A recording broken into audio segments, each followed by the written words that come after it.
새번역 사도신경으로 신앙 고백하겠습니다. 저는 전능하신 아버지 하나님 천지의 창조주를 믿습니다. 저는 그분의 유일하신 아들 우리 주 예수 그리스도를 믿습니다. 그분은 성령으로 잉태되어 동정녀 마리아에게서 나시고 본디오 빌라도에게 고난을 받아 십자가에 못 박혀 죽으시고 장사된 지 사흘 만에 죽은 자 가운데서 다시 살아나셨으며 하늘에 오르시어 전능하신 아버지 하나님 우편에 앉아 계시다가 거기로부터 살아있는 자와 죽은 자를 심판하러 오십니다. 저는 성령을 믿으며 거룩한 공교회와 성도의 교제와 죄를 용서받는 것과 몸의 부활과 영생을 믿습니다. 아멘. 거룩하신 하나님 아버지 감사합니다. 간밤에도 편히 쉬게 해주시고 새벽에 기도하는 자리에 불러주시니 감사합니다. 이 시간 저희들 마음 중심으로 주님을 경외하게 하여 주시옵소서. 예수님 이름으로 기도드리옵나이다. 아멘. 찬송가 356장입니다.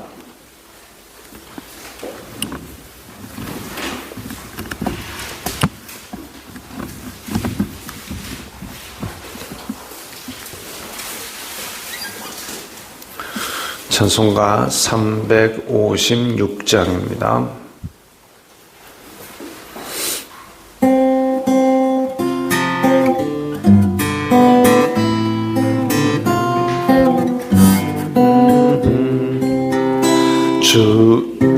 주 예수 이름 소리 높여 찬송 드리니 그 거룩하고 크신 영광 널리 퍼지네. 나의 영혼 싸울 때 나의 영혼 싸울 때 주 나의 대장 되시사 나를 인도하소서. 큰 죄에 빠져 종된 백성 놓아주시고 그 영광 나라 백성 되게 하여 주소서. 나의 영혼 싸울 때 나의 영혼 싸울 때 주 나의 대장 되시사 나를 인도하소서. 내 영의 원수 이길 힘을 누가 주시랴. 그 악한 마귀 정복하니 구주 예수람. 나의 영혼 싸울 때 나의 영혼 싸울 때 주 나의 대장 되시사 나를 인도하소서. 내 사망 고통 면케하사 새 사람 되고 새 힘을 주사 승리 생활하게 하소서. 나의 영혼 싸울 때 나의 영혼 싸울 때 주 나의 대장 되시사 나를 인도하소서.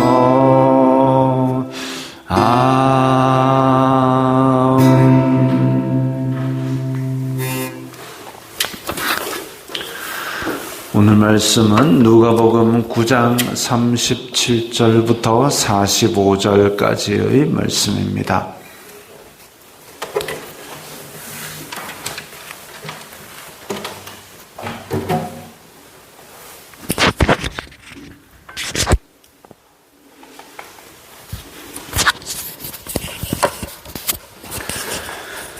누가복음 9장 37절부터 45절까지의 말씀 함께 읽겠습니다.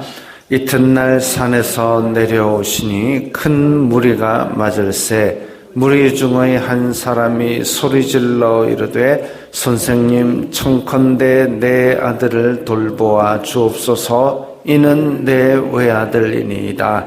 귀신이 그를 잡아 갑자기 부르짖게 하고 경련을 일으켜 거품을 흘리게 하며 몹시 상하게 하고야 겨우 떠나가나이다.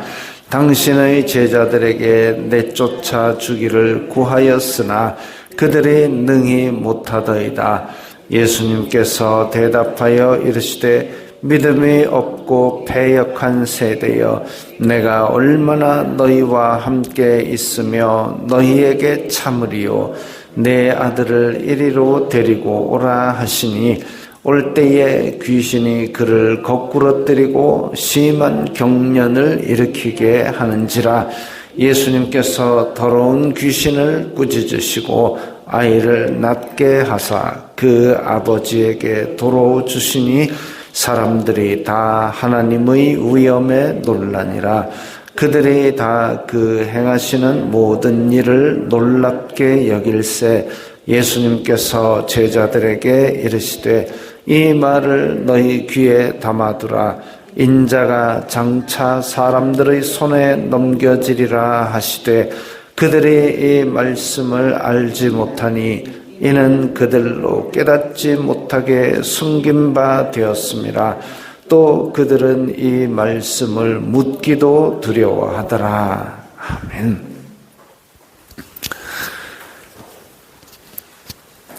예수님께서 제자들하고 말씀하실 때 우리 앞쪽에 9장 앞쪽에서 분명히 9장 1절부터 보면 예수님께서 제자들에게 권능을 주셨습니다. 그래서 제자들을 여러 고을로 파송하시면서 귀신 쫓아내는 권능도 주시고 병 고치는 권능도 주시고 그래서 다 보냈는데 이 제자들이 가서 다들 복음을 전하면서 기적을 일으키고 예수님 우리가 이런 일도 했습니다. 와 기가 막히게 이런 얘기 다 했습니다. 그런 일이 있고 나서 그 다음에 예수님께서 야 그러면 그 사람들이 나를 누구로 하더냐? 세례 요한이라고 하고 뭐 다 얘기했습니다. 그때에 베드로가 그리스도시요 하나님의 아들이십니다 해가지고 칭찬 들었습니다. 그리고 일주일 만에 변화산에 올라갔습니다. 그 변화된 모습에서 진짜 그리스도시요 하나님의 아들인 것의 영화로운 모습도 보여주셨습니다. 근데 산에 올라가서 변화하실 때는 베드로, 요한, 야고보만 데리고 올라가셨죠. 나머지 제자들은 산 밑에 있었습니다. 이 산 밑에 있는 이 이야기죠. 그리고 위에서 기도하러 올라가셨다가 변화되신 모습을 보여주시고 그 다음에 베드로, 요한, 야고보가 여기 있고 싶어요. 아니야 내려가야 돼 해가지고 내려오셨는데 그 내려오신 상황입니다. 큰 무리가 맞을새 무리 중에 한 사람이 소리질러 이르되 자 지금 이 사람의 아들이 귀신 들려가지고 온갖 힘든 일을 많이 만들고 있는데 무리 중에 한 사람이 소리 질렀습니다. 간절한 마음으로 부르짖은 거죠.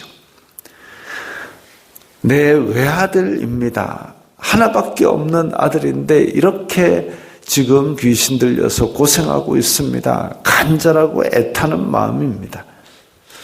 귀신이 그를 잡아 부르짖게 하고 경련 일으키고 거품 흘리게 하고 몹시 상하게 하고자 하고 겨우 떠나가나이다. 귀신이 들락거리면서 계속 이 사람을 잡아뜨리고 경련 일으키고 거품 흘리게 하고 이렇게 하면 귀신이 오는 것은 사람에게 복주고 잘되게 하고 이런 거 아니죠. 그야말로 파괴하고 이 몸과 영혼을 파괴하고 결국은 죽이려고 그렇게 왔다 갔다 하는 겁니다. 그런데 40절 당신의 제자들에게 내쫓아 주기를 구하였으나 그들이 능히 못하더이다. 밑에 남아있던 제자들에게 예수님의 제자이지요, 우리 아들 이렇습니다 했는데 못했답니다. 9장 1절에 보면 분명히 권능 받았습니다. 병을 고치고 귀신 쫓아낼 권능을 받았는데도 불구하고 그들이 능히 못하더이다. 이 참 분명히 주셨는데도 왜 이렇게 못했을까요? 41절에 믿음이 없고 패역한 세대여. 이 참 예수님께서 한숨 나는 거죠. 권능도 줬고 이렇게 가르치고 하나님의 나라를 선포하고 제자들에게는 보다 더 특별한 것까지 줬는데도 이게 일이 안 되니까 그래서 믿음이 없음을 한탄하셨습니다. 이게 이제 마태복음, 마가복음, 누가복음 다 기록된 내용인데 마태복음에서는 너희 그 앞에서도 겨자씨 하나만한 믿음이라도 있다면 겨자씨 하나만한 믿음이 있다면 이 산을 명하여 저기로 옮겨지리라 해도 옮겨진다 했습니다. 못할 것이 없느니라 너희 믿음이 작은 까닭이다. 마태복음에서는 제자들의 믿음이 부족하기 때문이라고 설명을 하셨고 마가복음에서는 그 정황이 보다 자세히 기록됐습니다. 그 아버지가 우리 아들이 이 모양이 되었으니까 할 수 있거든 뭐 좀 해주세요. 그러니까 예수님께서 할 수 있거든이 무슨 말이냐. 믿는 자에게는 능치 못할 일이 없느니라 하고 믿는 자에게는 능치 못할 일이 없느니라 하니까 그 아버지가 저의 믿음 없음을 도와주소서 그 얘기를 합니다. 믿음 없음을 도와주소서. 그래가지고 예수님께서 이 아들을 귀신을 쫓아내시고 그리고 기도 외에 다른 것으로는 이런 인류가 나갈 수 없느니라. 기도를 말씀하셨습니다. 그래서 마태복음, 마가복음, 누가복음을 종합해 볼 때 제자들이 밑에 있던 제자들이 권능을 받았음에도 불구하고 못 쫓아낸 것은 믿음이 없었다. 믿음이 없었다. 그래서 믿음 없음을 도와주소서라고 간구하시고 이런 능력이 나가는 것은 기도 외에는 이런 능력이 나갈 수 없다. 믿음은 그리스도의 말씀으로 말미암고 믿음으로 살아가고 능력은 기도 외에는 이렇게 나갈 수 없다.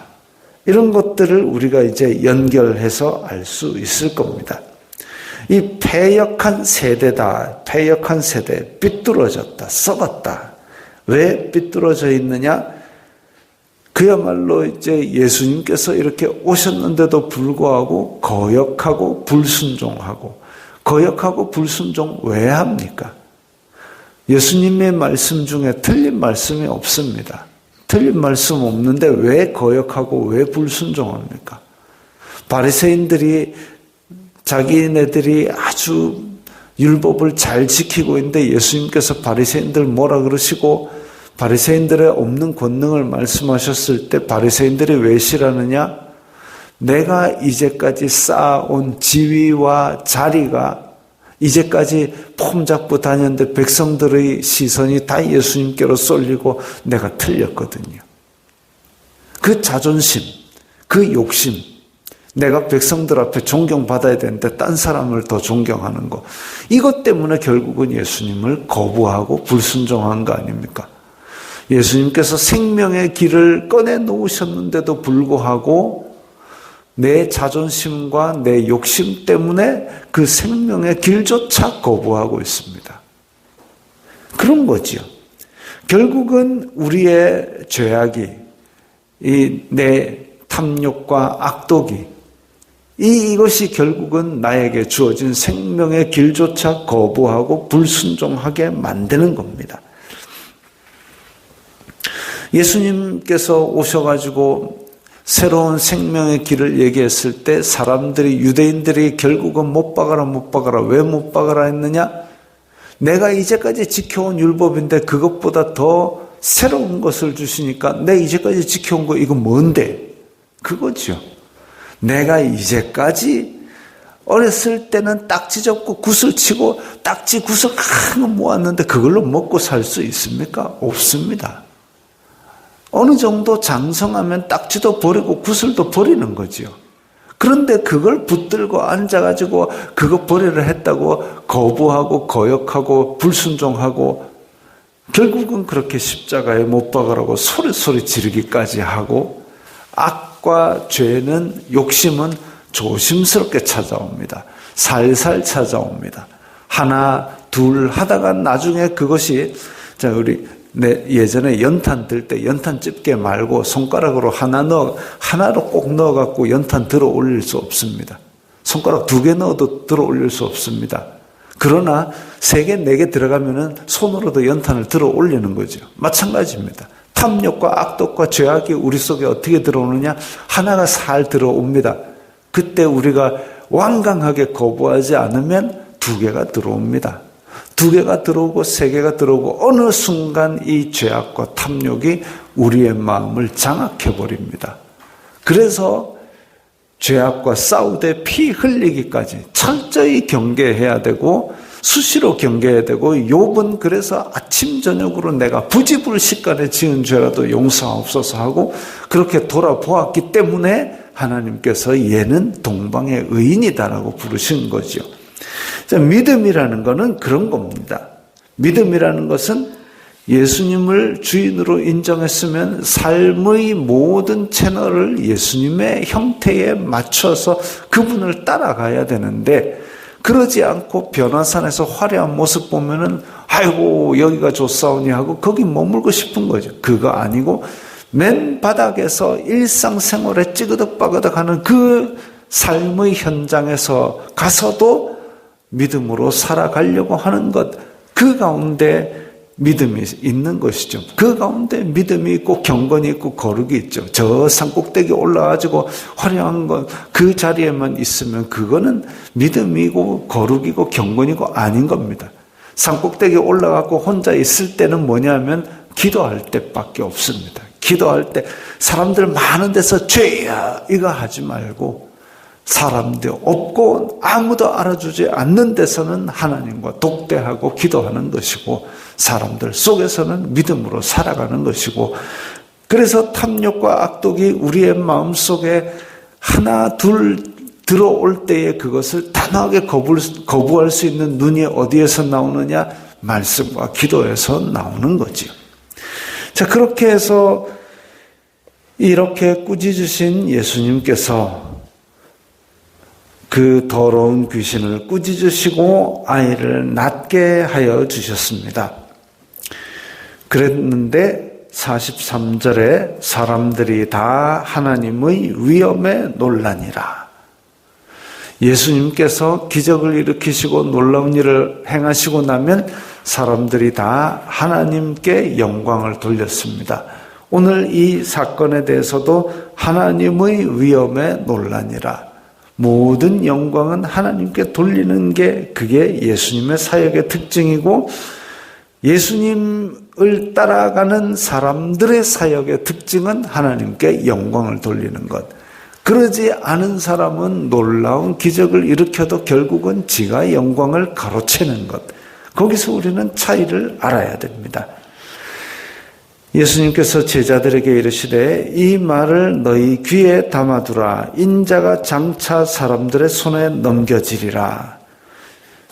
이렇게 놀라운 일을 행하시고 나서 예수님께서 제자들에게 나 이제 잡혀가지고 죽게 될 거야. 그것도 말씀하십니다. 위에 변화산에서도 그 모세와 엘리야와 뭔 얘기하셨냐면은 별새를 예루살렘에 올라가서 돌아가실 것을 얘기하셨고, 이렇게 여기서도 놀라운 일을 행하시고 나서 장차 사람들의 손에 넘겨지리라.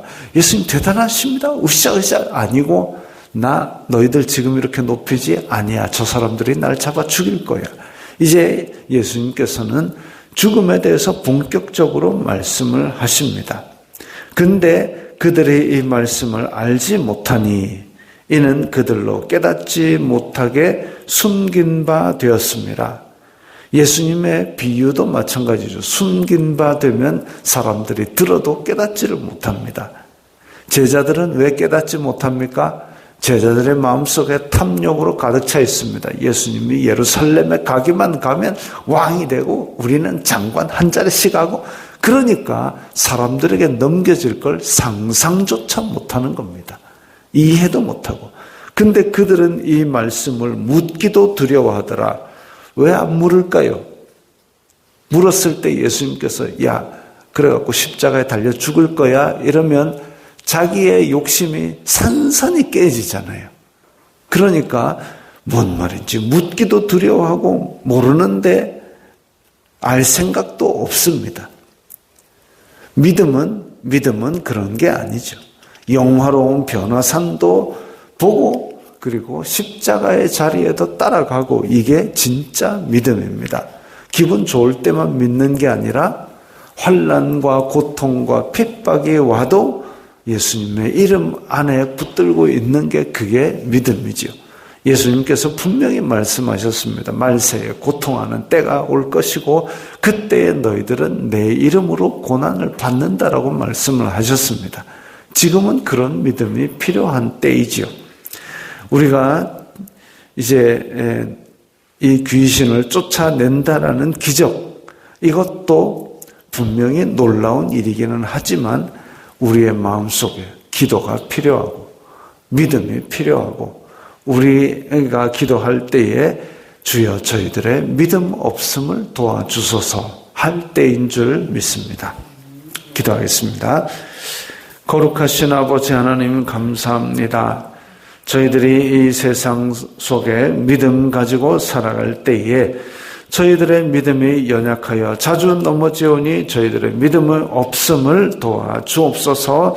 예수님 이름으로 기도드리옵나이다. 아멘.